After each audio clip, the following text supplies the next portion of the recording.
Hello everyone, welcome to the Yoga Corner. I'm going to find Hannah, who is our guest today. Let me search for her here. I hope everyone's having an awesome St. Patrick. Oops, did it work? This is always the best part of starting a live, is finding the person. Hi Hannah, I see you there. Invite. Oh, there you are. Hello. How's it Hello. going? I'm great. How are you? Good. Let me turn the volume up a little so I can hear you. Welcome to Yoga Corner Chats. Thank you. I'm so All happy right. to be here. Yay. Let me start by introducing us. So my name is Shelby Phoenix. I'm a yoga teacher and a mindset coach and the owner and founder of the Yoga Corner and the Yoga Middle School. And I help yoga teachers overcome fear and self-doubt by discovering what really matters so they can confidently start their yoga business. And I'm so excited to introduce Hannah.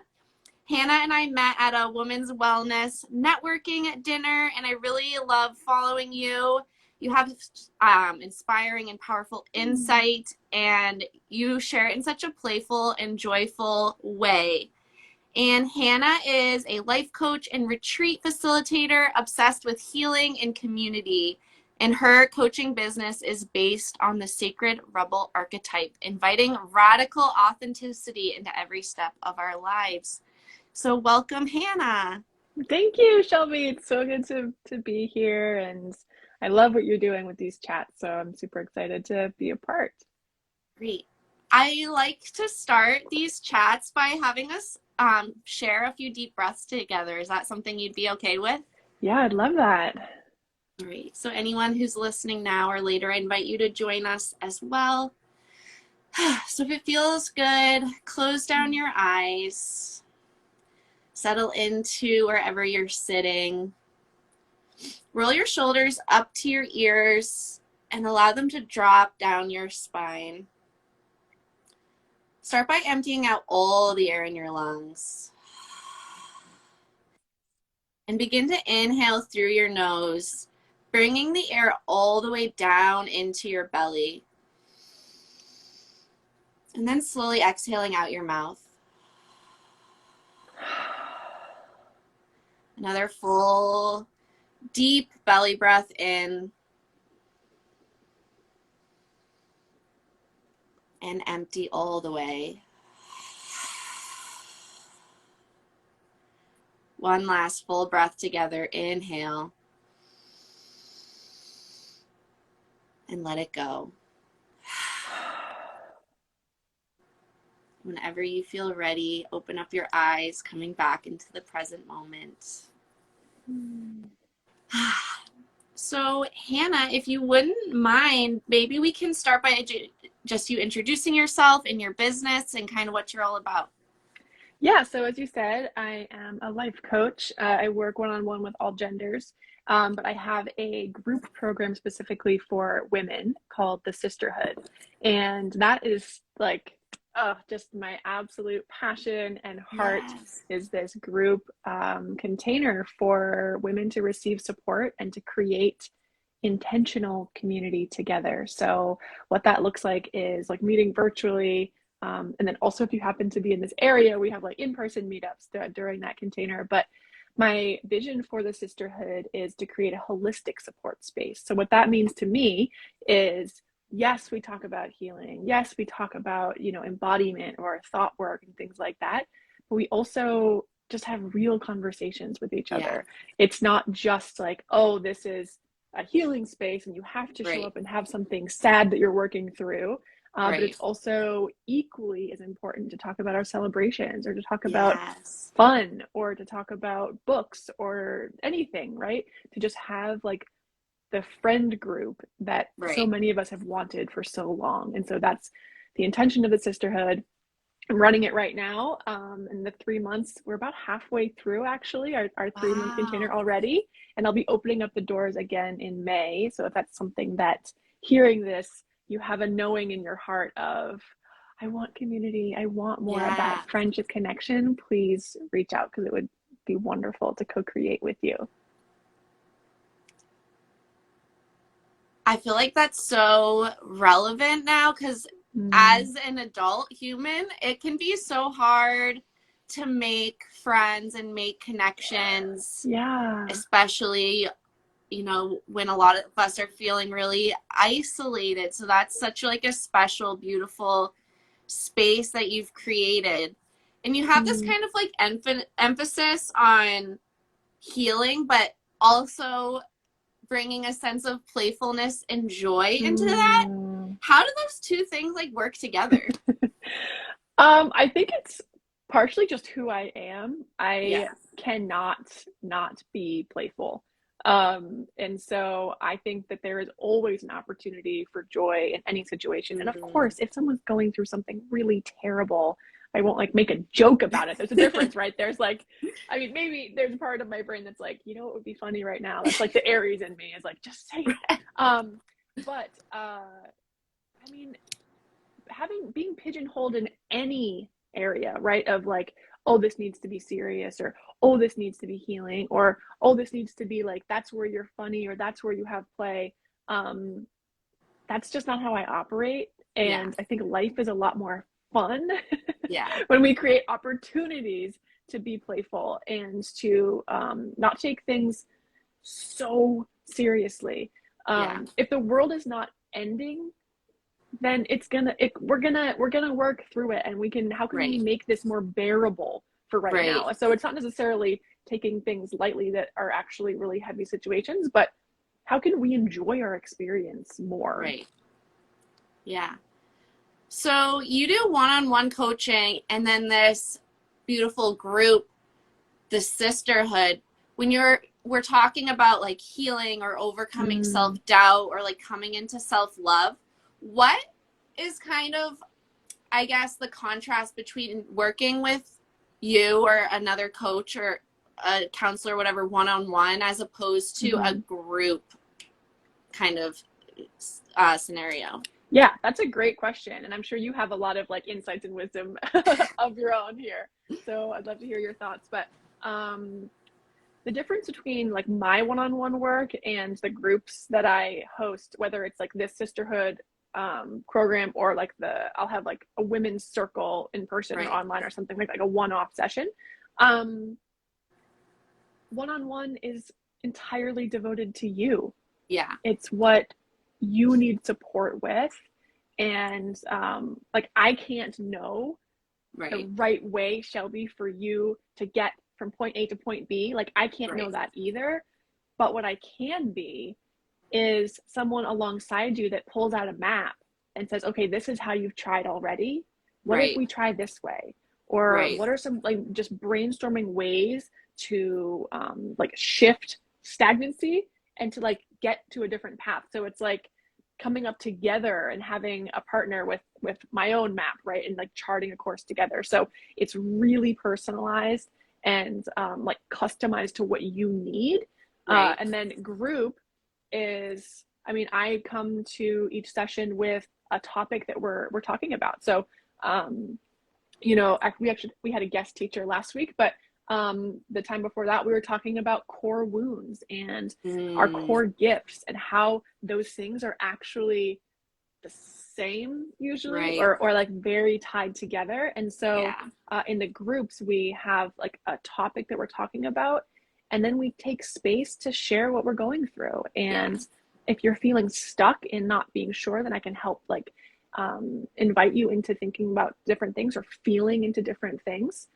And then we also have the healing within community. So Right. like hearing what you are going through and what you are stepping into often gives me permission to feel the same thing, right? And Yes. so it's not just about like my healing and what I need to go through. We get like what I like to call a magic carpet ride when someone else is sharing and healing in community. Yes. Everyone holding space for that person also gets to feel something within that, their own healings. We're all just reflections and mirrors for each other. Yeah. I felt that because I've experienced it Yeah. before in like whether I'm sharing and someone comes to me later and is like, thank you for sharing that. Like it really helped. Or the Yeah. opposite, where I've listened to someone and then I'm like, wow, I feel so much less alone. Or like Mm, I can relate to that person, and now I feel safer to open up or to yeah. take the next step in that journey. So Yeah. I know that's so powerful. Yeah, and like for one of the sessions that we had in the sisterhood, we talked about like the lies or the stories we have for like why we don't Mm, belong maybe in the program itself or in the friend group that we want to be in or in the career that we want or in the relationship we want or just in the world like why we don't belong. right. And the sisters had so much courage in Mm, choosing with their own consent. This consent is both needed in partnership and also with ourselves with their own consent right. to share those things. And it was amazing, Shelby. Like there was not one unbelonging story that someone else also didn't have.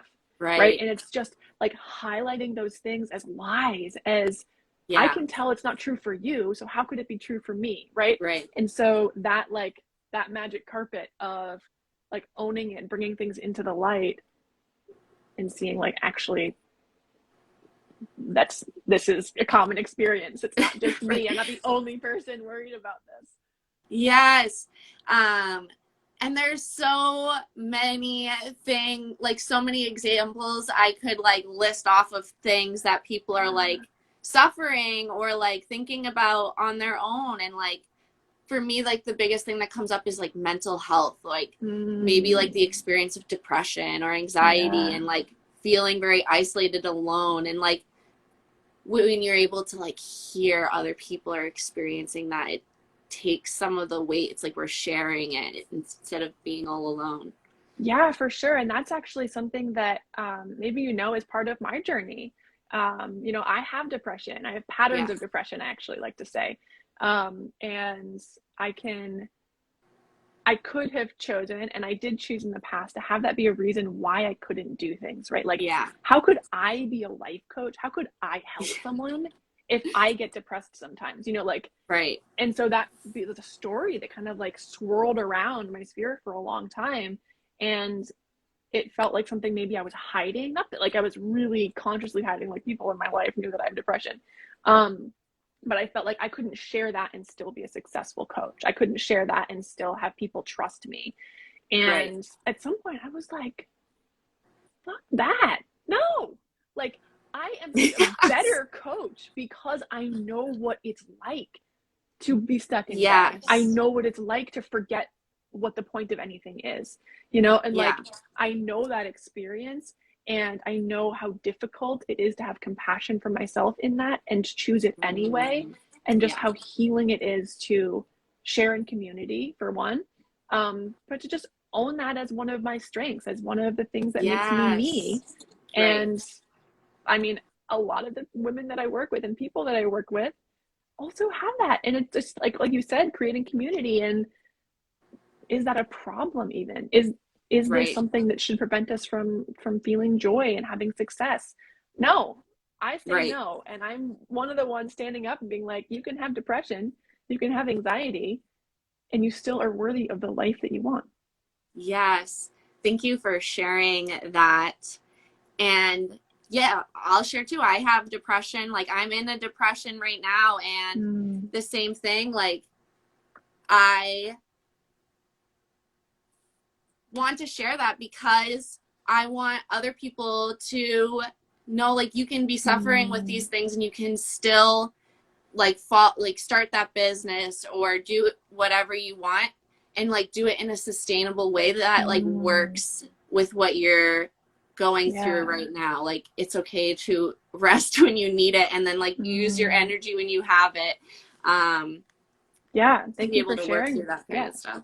thank you for sharing that with me and with all of us, because it's not that like you can have depression and if you hide it then you can be successful, right? It's you can have that and have it be part of you. And something that was really healing for me in this journey was seeing coaches or people that I admired who were open about that as well.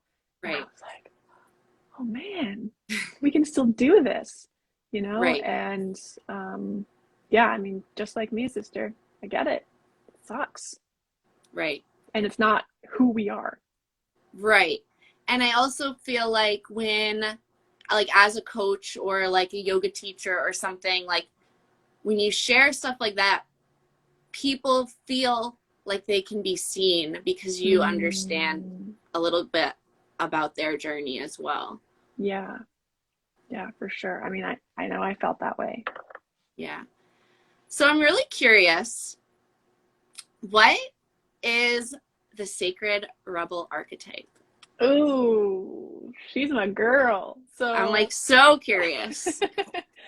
the way that I think of the sacred rebel archetype is kind of it's a way to talk about everything that we've already said, but kind of summing it up. So my entire platform, my entire business is based on the power of radical authenticity. And I believe Mm, that in order to truly love yourself, you have to actually be yourself. You have to actually right, know yourself. And authenticity isn't about confidence or an external like validation or external viewing of you. Radical authenticity is truly accepting yourself within yourself, right? right. So the sacred rebel archetype arrived for me in my authenticity journey when I realized, like, you know what? I like the ideas of the spiritual community. I feel like I almost fit into Yeah, the yoga world, or I almost fit into the meditation world, or all of these things, but I didn't quite fit. There was part of right, me, like that playful part of me, or the irreverence that I just like have in my spirit, or like I'm not a vegan, or right. like all of these different things. I never felt that true belonging, like that we were talking about. I always felt a little bit like a fraud Yeah. in different circumstances, and so I realized that number one, I'm probably not the only one that feels that way. If I feel that way, like I'm not some unique unicorn in that sense, right? Right. Like, I mean, if I feel that way, probably other people do. So, the sacred rebel to me means I rebel in the sacred communities by being my full Mm, self.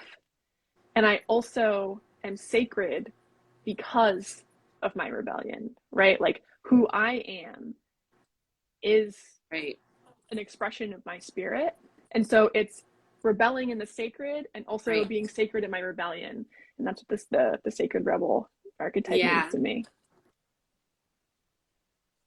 I don't know why this popped into my head, but there was one time where you posted a story where you were like pulling like oracle cards or tarot Mm-hmm. cards or something.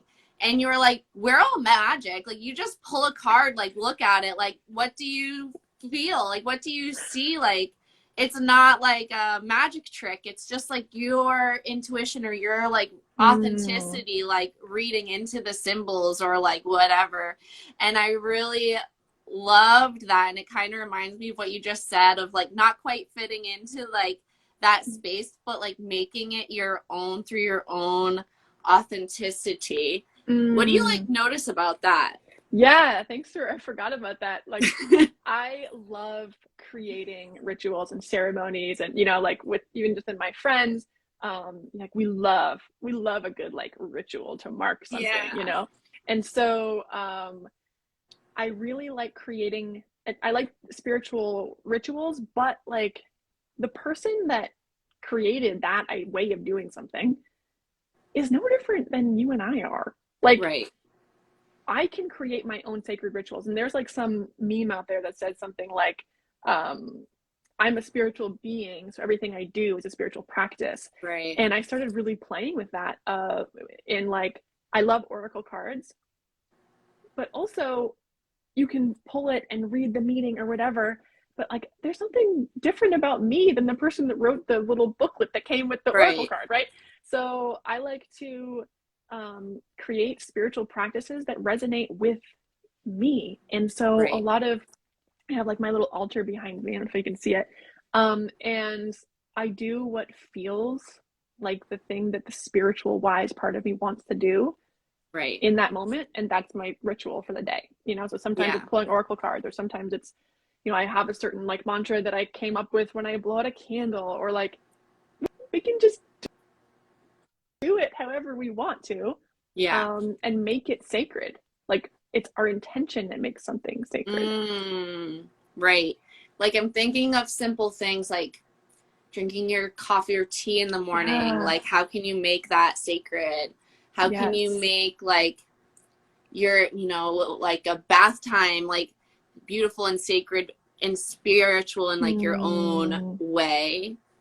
Yes, I love that. I had a friend once say, um, I forget how it came up. We were like in a group chat and someone said that they were going to take like a sacred nap or something like that. And we were all Yes. like, yes. And someone's like, I'm going to watch some sacred Netflix. And I was like, yes, like everything.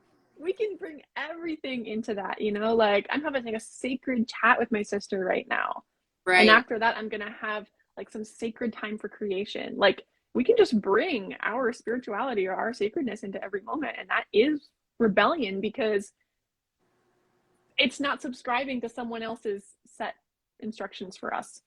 And Right. that's my life got so much more joyful and playful and like expansive when I threw all that crap aside. Anything that didn't resonate with me, it's not that I disrespect it, I alchemize Right. it and make it my own. Right. Yeah, I have when I was going through life coach training, Mm-hmm. I was so tired. I was like working full time. I was doing this like kind of intense training. I was trying to start my business. Like it Yeah. was a lot. And I was like gonna focus on like rituals or like Mm. routines, right? Like how do I make like a routine as a business owner? And I'm like talking and I'm like, I want to do a meditation practice every day and I want to do my Yeah. yoga practice every day.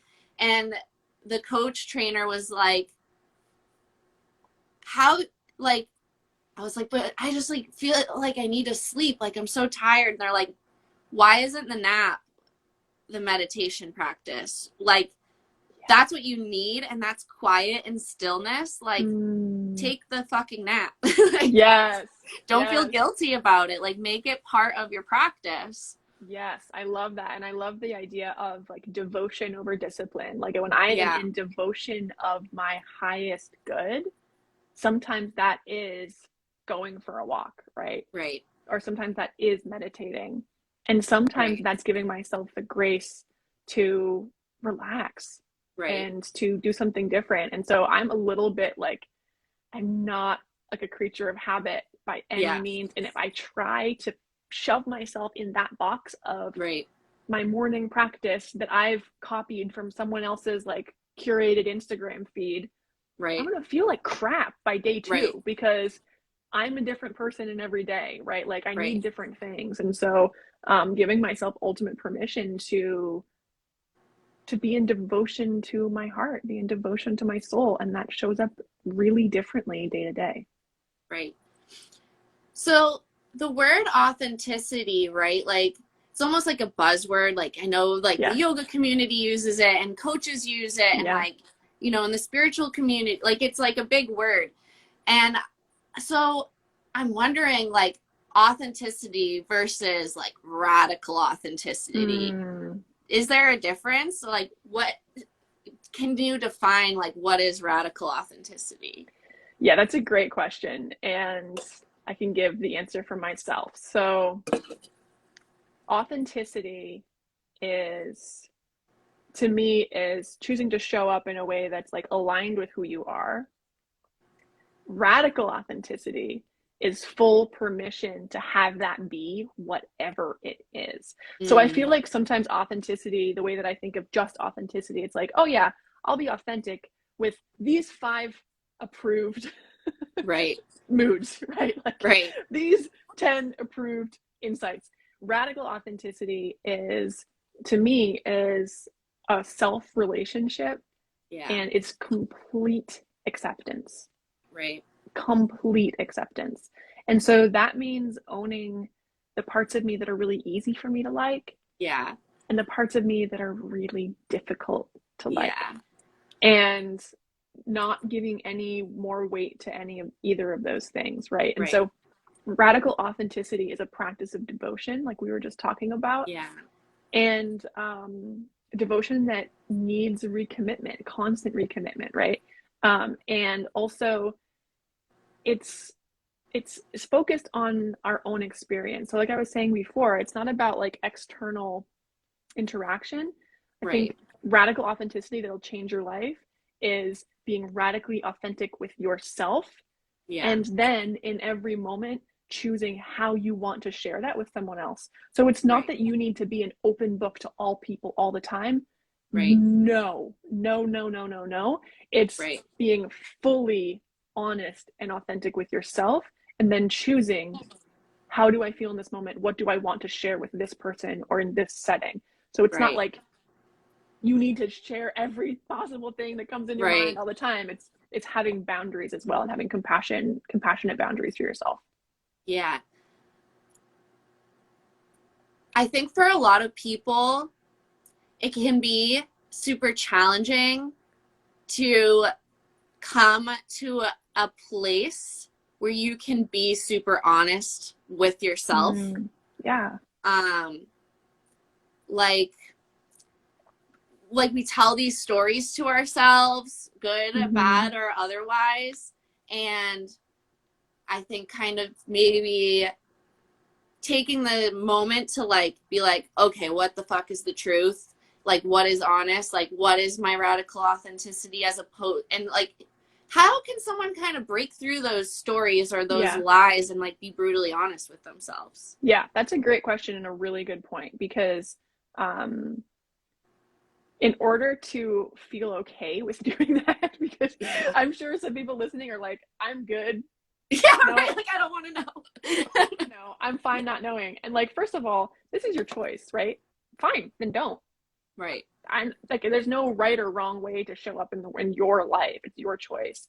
For me, the shift came, and for my clients, I see the shift comes when we first acknowledge that all of our behaviors, um, or our parts, I really like parts work. I don't know if you're familiar with internal family systems and parts work, but if No. we think of the different parts of ourselves, like the part Yeah. of me that gets depressed, or the part of me that feels jealous from someone else, or the part of me that feels Right. really excited, or all, if we think of ourselves as sort of a family of parts Right. rather than just like Hannah is this whole feeling this in this Right. moment, right? Like, a part of me feels scared. A part of me Right. wants to shut down. And when we do that, it gives ourselves a little bit more agency to Yeah. be the person that's steering the ship, rather than like, and like being fully defined by anger in a moment. So Right. understanding that we have different parts is really helpful. And then knowing that the intention of every part of us is to protect and love ourselves. Mm. And so the part of you that freaks out and gets really angry when someone changes plans last minute, for example, Right. I can be radically authentic and understand and have acceptance for that part, because I can see that, first of all, I'm probably not reacting to that situation. I'm reacting to a belief I have about Right. how much I matter to people, or something like that. And so doing work with a coach or a therapist to start seeing how every part that we have is like a survival mechanism. It's Yeah. created to protect us. And so it becomes a little easier to start having compassion for these parts, Right. without it being like, oh, that's the crappy part of me that everyone hates. And it's the reason I'm not in a relationship, or something Right. like that. Actually looking at it and being like, wow, that part of me really wants to be loved. That part of me is Yes. demanding respect. That part of me Yeah. is really scared of being hurt. And so seeing the motivation behind our like reflexive reactions, like Yeah. when we peel it back a little bit, makes that authenticity a little more palatable, I think. Yeah. I was listening to a podcast recently and it was all about marketing, but I feel like this applies just to like life. And it was Simone Seol. I don't know Oh, if you Simone follow her. Soul, yes, I Yeah. love her. Love her. So she was talking about this idea that like, so as a coach, you're launching your new group program and like one person signs up, and so you're like, I put all this work into it. I should have a full workshop, or I should have made this much money by selling the workshop, or like whatever. So you're telling this story of kind of like, I deserve this, or like self-pity, kind of like that Mm, story you're telling yourself. And like, what actions are you taking based on those thoughts, right? Like, if you think that you did everything you could and you deserve more, like the next action might be to just like give up. Like, okay, I did it all, like I'm done. As Yeah. opposed to having that honest conversation with yourself where you're like, did the quality and quantity of my actions equal this result? Therefore, you're like, what can I do differently next time? Like, how can I explore this so that it works out better next time? Or like, what did I miss out? And being like more curious. Yeah. Um, so I guess my question is, how can radical authenticity change your relationships, your work life, Mm. your daily actions? Yeah, I love that question. And I love Simone Soul. If any of you don't Yeah, follow her, even if you're not a life coach or you're not an entrepreneur, like her wisdom is just, oh, she's fire. so So check her out. good. And first of all, entrepreneurship is really fucking hard. Yeah, So if you're like listening to what Shelby was just saying, like, I unfortunately know this feeling. Yeah, it's really hard. And it doesn't mean you're doing it wrong. right. Um, so I just gotta say that for all my entrepreneurs out there. Um, I think one thing, like you were mentioning, that like the thought is, oh, I deserve more than this, or it sounds like in that case, that person is beating themselves up or like just feeling resentful of the Yeah, outcome. When one of the things that can be helpful in a situation like that is to consider like your relationship to the thought that you're having right. and consciously becoming open to a different possibility of Yeah, thinking. So rather than being like, oh, I need to actually think that 20 people are going to sign up tomorrow and I am the best coach in the world. And like, you don't need to right, jump to like the thought that is like, come on, are you really going to believe that? Like, if you're deciding that's what your thought is, like, are you really just going to be able to shift that? But something that right. Simone Soul actually says is a way to work with that is to instead come up with a thought with the like precursor of, I'm open to believing that. Mm, And then what it is you're wanting to step into. So if in this situation, the example you were having, if you want to work on thinking through like, was my marketing strategy efficient, right? If that's something you're wanting to lean into, then you could say a thought like, I'm open to believing that I could have had more efficient or more productive actions, right? right, Rather than being like, I'm a piece of shit because it didn't work. right. Like, And I it's not quit. that, I'm a sucky coach. Like, right? Yeah, like it's not that that's a wrong thing to think. Like there's no wrong way to feel, but do you right, want to feel that way? And if you want to shift that feeling, then one way to start is to come up with a thought that you are open to thinking instead and right. invite in some strategy there.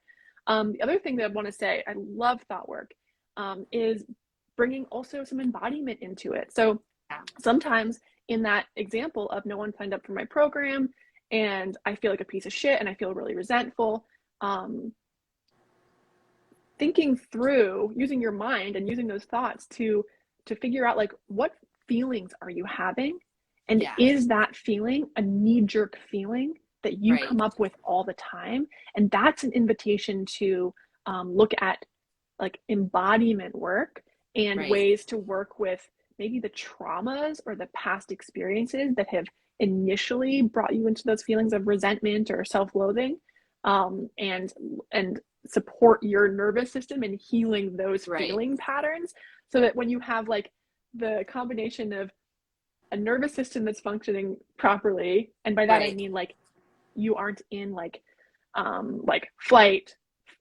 fight, freeze, fawn, all those like trauma responses. If right, you are in like a healthy nervous system and have the thought work combined, like that's the right, money right there. That's when you can be like, oh my gosh, my program launch didn't go the way I thought it would, and I'm feeling like a piece of crap and I'm feeling unworthy. And so I'm going to support my feelings right now. I'm going to feel yeah, through them with that radical authenticity, owning what I'm feeling, right, moving through, supporting my nervous system, and then bringing conscious awareness into my thoughts and like next steps. right. Yes, what you just said, I feel like ties in everything we've been talking about, right? Because like your nervous system is actually just trying to protect you. Yes. It's like, I hated Yes. that feeling. I don't want to do it again. Like, if you just don't do it, you're safe. Like, Yes. Yes. and then like, but you as a person, like, can look at that physical response and be like, it's okay. I'm not going to die. Like, things didn't turn out as I wanted, but like, how can I calm my body down, feel safe, and then do the work so that you can move forward? Yes, exactly. And that's like the key, right? Is like thought work can very easily become toxic positivity, which is Right. still putting yourself in a box. This is like where that sacred rebel comes back. This is like, I don't want to be in a box of I have to feel these certain things. Right. And so am I actually trying to am I suggesting that to myself right now? Am I Right. telling myself it's not okay to think this? Am I telling Yeah. myself it's not okay to think this?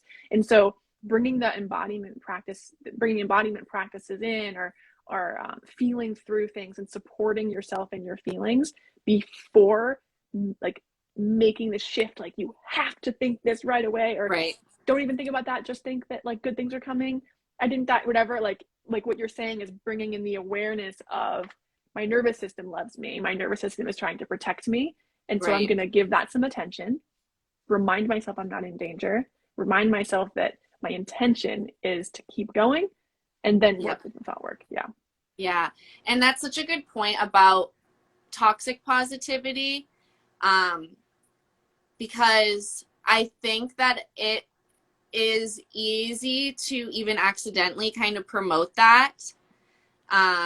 Because as like an entrepreneur, if you're sharing your journey, you're not always sharing that panic attack, or like Yeah. that, like, you're sitting in the fetal position crying for 10 minutes. Like, Yeah. no one wants to like look at that on Facebook, I or like whatever. know. But it's important.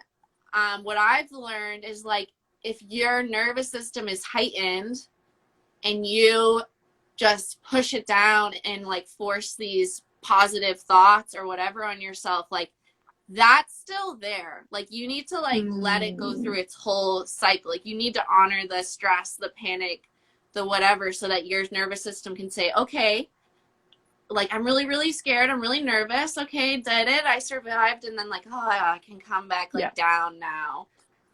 Yeah. And that's so important. And that's why it came up in the first place, right? Because if, in the example we've been using, that resentment and that frustration, those feelings come up, if you switch to like toxic positivity, or just refusing to feel through those feelings, or refusing to support your body in that, it's gonna come back just like it came back Right. already, right? Like, because you're Right. like, it's not, it's unlikely that that's the first time you're feeling that, right?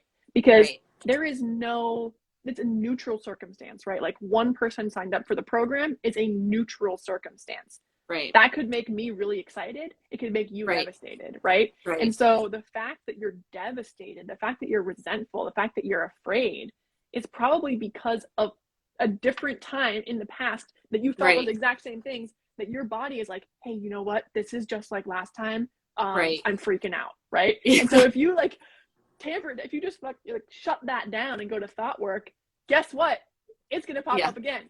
So it's not Right. necessarily that like you have to do this because you're a piece of shit if you don't do this work. It's just, you know what, if right now isn't the right time, Right. also your choice, but it's going to come back.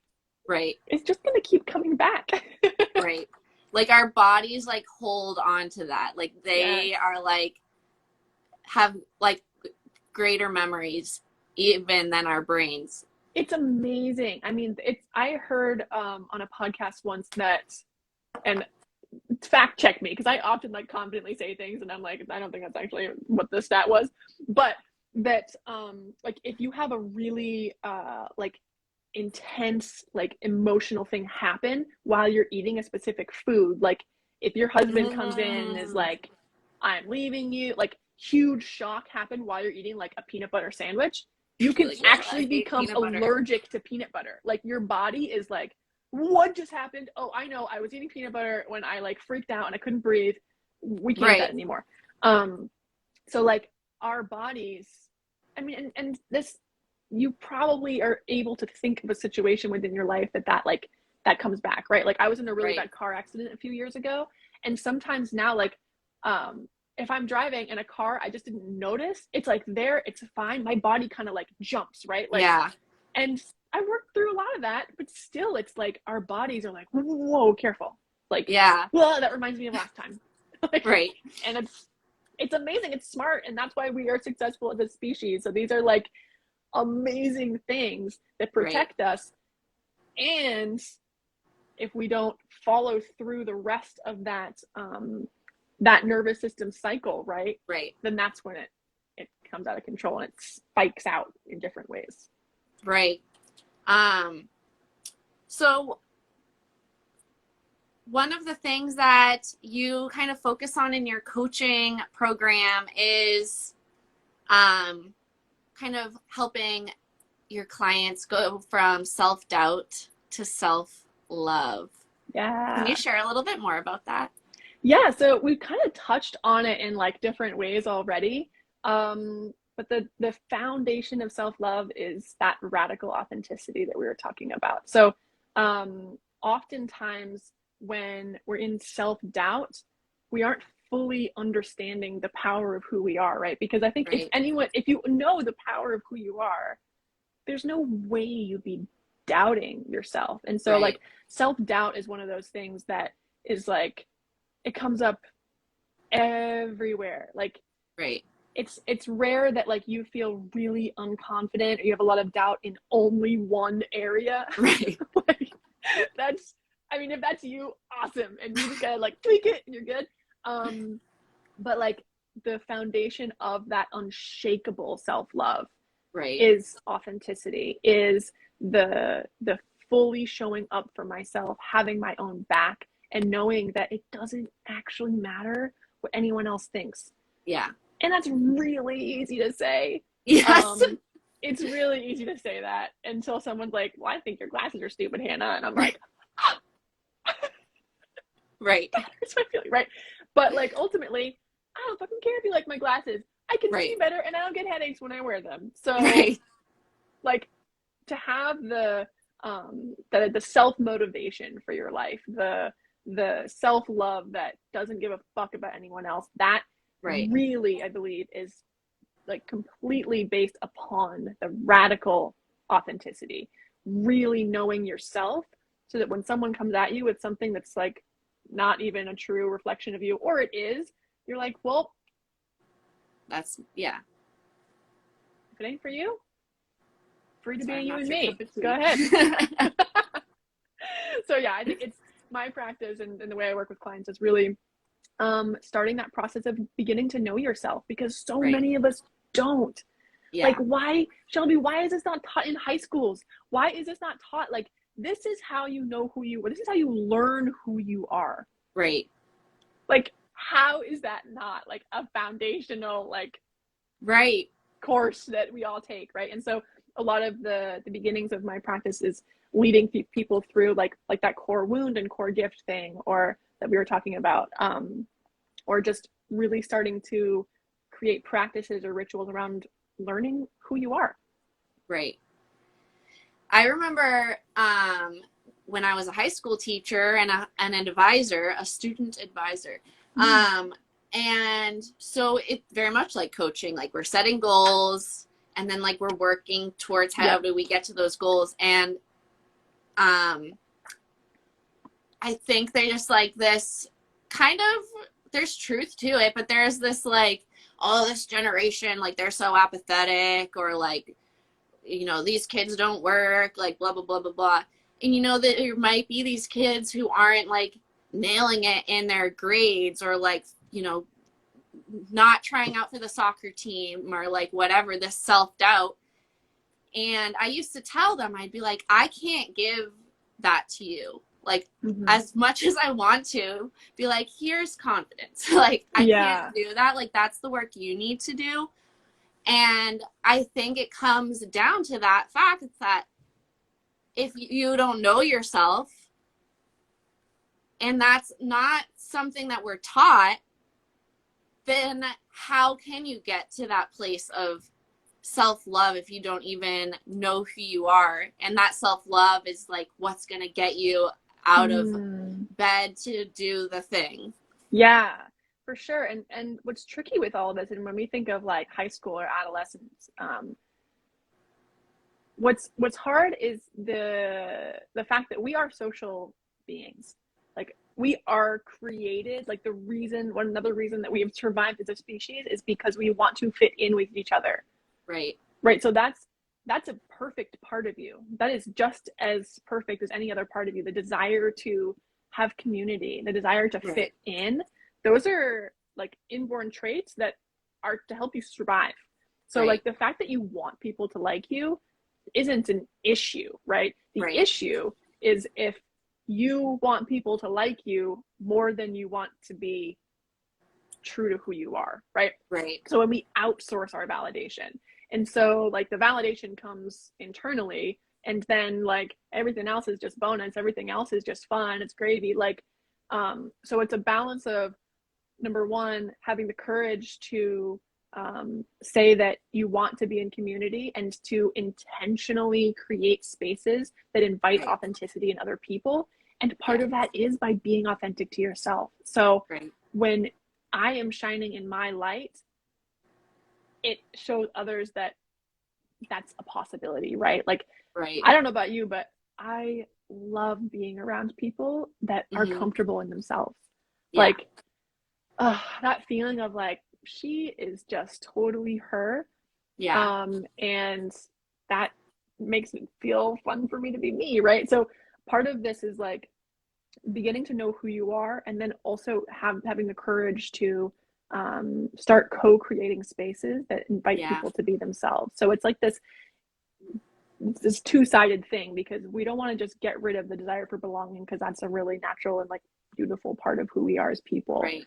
And the other thing is, if so I just said I like being around people who are themselves. If you don't, also that's okay, right? Like Right. it could be triggering for you. It could be triggering to be around someone. And I know this is true of my past, like being around a woman who was just like fully in her power and like knew how amazing she was and like gave Yeah. no shits about what anyone thought about her. There's a part of me, like, me in my adolescence or my early 20s or something, was like, I am uncomfortable around her. Right. Yes. And it's because it's highlighting what I'm not allowing within myself, right? Right. When someone is fully themselves and you feel uncomfortable around them, are you being fully yourself? Are you giving yourself the same permission? So Right. just like noticing things like that, and those are things that like talking with a coach or being in a community can be helpful to frame those out for you. But just wanted Yes. to add that too. Yes. Um, yes. I actually wrote about that in a caption. And then, again, I'm like obsessed with Simone Soul right now. Yes, same. But she was like that feeling, right? Like your intuition, the way you interpret your intuition is like a lens of like what maybe your like internal values are, even if it's not Mm, conscious, right? So that woman walks mm, into the room and you're feeling uncomfortable, like checking in and noticing that and like kind of being like, why? yeah, why? Right? Yeah. Like, is it because I was raised in a patriarchy and like that's kind of ingrained in me? Is Mm-hmm. that because I'm not allowing that for myself? Yeah. Or is that person actually like someone my intuition's telling me to stay away from? Like, and just being curious about that. Yes, I love that. And the awareness that like we have our own internal biases, right? That are usually just from like, yeah, like living in a patriarchy. Right. And like our parents did, and so did their grandparents. And like, so we have these like internal like patterns that like you don't even need to have been around someone like that before to Right. have those like our radars going up of like, wait a minute, that's not how we're supposed to act. Right. And so it's just like it's part of how our brains work, and how just a pointer to ways that we can start to dismantle that. And Right. yeah, it's all part of the it's all part of the process. So we're kind of coming to the end of this time. And I'm wondering, is there anything you're offering right now that you want to share, or just anything in general that you want to get out into the world before we end our conversation? Yeah, so right now there's two ways to work with me. Well, I guess maybe one and a half. So I'm taking one-on-one clients, but I'm only taking like a very small number right now because my plate is so Right. full. But if you want to work one-on-one with to receive some coaching on the things that we've been talking about starting that journey of radical authenticity, like especially if you're someone that has been on like this self-love journey or maybe this spiritual awakening or something like that, and you're wanting to like take it to the next level, like how Right. do I step outside of the prescribed spirituality or the Right. prescribed way of being this way and actually start to know like, who am I? What are Right. my values? How do I show up in alignment with who I really am? Like how do I get my specific light to shine in this world? Right. One-on-one is an amazing way to like start that navigation together. So one-on-one coaching is an option. And then I said one and a half because the other option is working or joining the sisterhood, which is that holistic group program for women. We heal in community, we laugh in community, we're just together. We have virtual sessions every other week. You also get paired with a sister. Oh, Like cool. every 2 weeks it switches. So you have like a call with someone every week. So it's really just like building intentional friendship is the goal of this Yeah. program. And we also have like celebration text threads and support text threads. And like, Oh so my it's just God, that like sounds the amazing. group chat that like I wanted for decades is part of Yes. this. On top of talking about really amazing like topics that'll help you like figure out those authenticity pieces and things like that. So the sisterhood is currently running right now, and the doors will open again in May. So if you're Okay. wanting to join that, just like reach out to me. You can join the wait list through the link in my bio on my Instagram. But if you're wanting to join, you can sign up for that wait list now, and then in May you can actually step into the door. Oh, awesome. Hannah, I want to send a big thank you for everything that you've shared today. This has been a really fun conversation, and I feel like I've learned a lot. And I'm glad that we got to grow our connection together. So thank you for Yeah. everything. Yeah, thank you so much for your authenticity, Shelby, and shining your light in exactly the way that it's meant to. It's so bright and it changes the world. Like you being you and sharing your light changes the world. So thank you. And I'm so happy that we reconnected in this life. Oh, thank you so much. Have an amazing, I don't know if you celebrate, but it's St. Patrick's Day. Oh, yeah, So, it is. I mean, I'm wearing red, so I don't know. all Not ours at right. all. Okay. Bye.